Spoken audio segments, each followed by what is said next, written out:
Hamas launched rockets at Tel Aviv and toward Jerusalem early on Thursday, and Israel vowed to keep pummeling the Islamist faction in Gaza despite a prediction by U.S. President Joe Biden that their fiercest hostilities in years might end soon.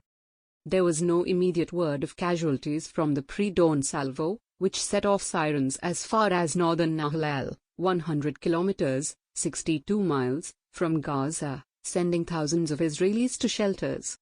At least 67 people have been killed in Gaza since violence escalated on Monday, according to the enclave's health ministry. 7 people have been killed in Israel, medical officials said. With world powers demanding the escalation of a conflict beginning to recall the Gaza War of 2014, Washington planned to send an envoy, Hadi Amr, for talks with Israel and Palestinians.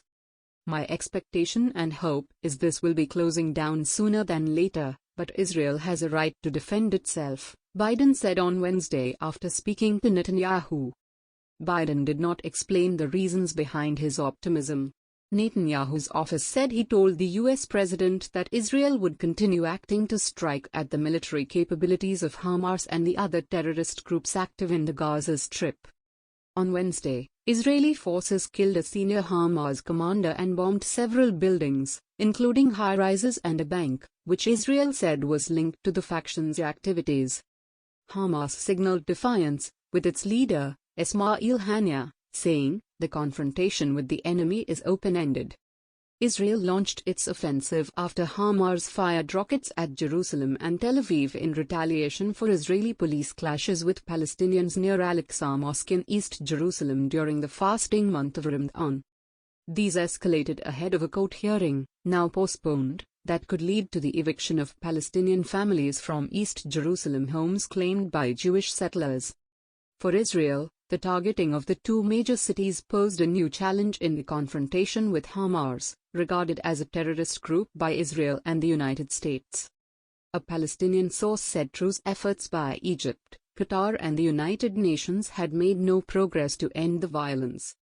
U.S. Secretary of State Antony Blinken phoned Palestinian President Mahmoud Abbas and said Washington was exerting efforts with all relevant parties to reach calm, the official Palestinian news agency Wafa said.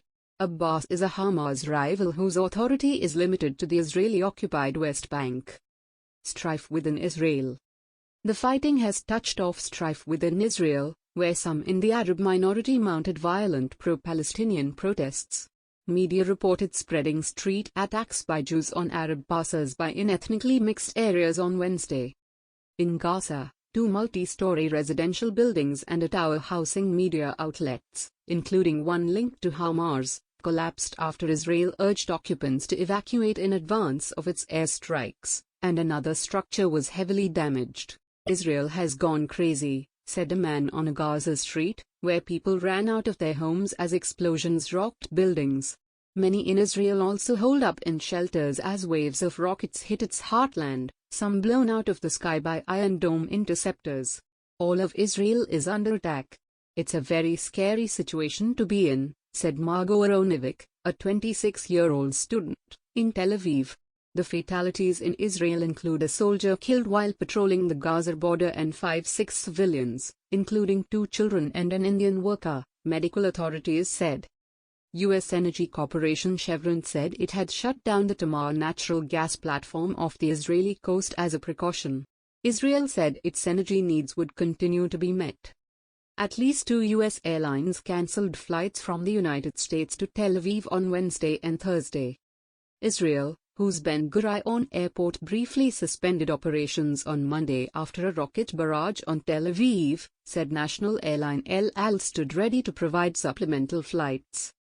Thursday's barrage on Tel Aviv prompted Israel to reroute an El Al flight from Brussels away from Ben Gurion, its intended destination, to Ramon Airport in the south. It appeared to be the first time Israel had used Ramon as a wartime alternative to Ben Gurion. A flight was previously diverted there due to bad weather, according to aviation tracker Awishaf. The conflict has led to the freezing of talks by Netanyahu's opponents on forming a governing coalition to unseat him after Israel's inconclusive March 23 election. Gaza's health ministry said 17 of the people killed in the enclave were children and 6 were women. The Israeli military said on Thursday that some 350 of 1,500 rockets fired by Gaza factions had fallen short, potentially causing some Palestinian civilian casualties. Although the latest problems in Jerusalem were the immediate trigger for hostilities, Palestinians have been frustrated as their aspirations for an independent state have suffered setbacks in recent years. These include Washington's recognition of disputed Jerusalem as Israel's capital, a U.S. plan to end the conflict that they saw as favorable to Israel, and continued settlement building.